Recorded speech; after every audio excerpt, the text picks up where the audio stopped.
G என்னடா இது? எது? ஓ தண்ணியா?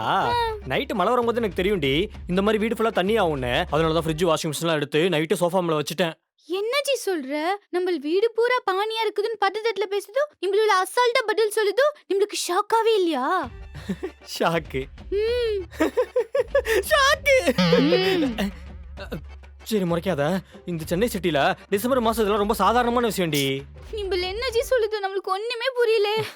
அடியே ஆசைப்படிக்கு பொண்டாட்டி, நீ வடநாட்டுல இருந்து வாக்கப்பட்டு தமிழ்நாட்டுல எங்க வந்திருக்க? வந்தாரை வாழ வைக்கும் சென்னை சிட்டிக்கு. அதுக்கும் வீடு பூரா பானியா இருக்கிறதுக்கும் என்னடா சம்பந்தம்? சம்மந்தம் இருக்குடி.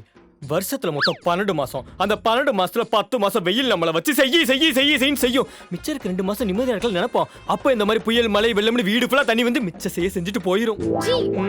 நம்ம வீடு பூரா பானியா இருக்குதுன்னு ஷாக்ல பேசுது. நிம்மள் என்னடா கூலா எக்ஸ்பிளைன் பண்ணிட்டு இருக்குது. நம்மளுக்கு பதட்டமாவே இல்லையா?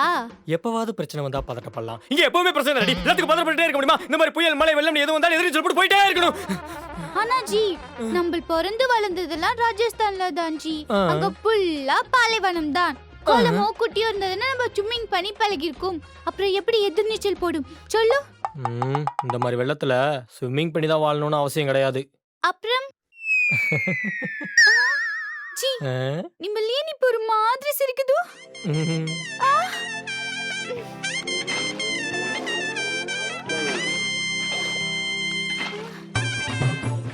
अरे भगवान, நம்மள बहुत अच्छा वाला வைக்குதா நிம்மல்.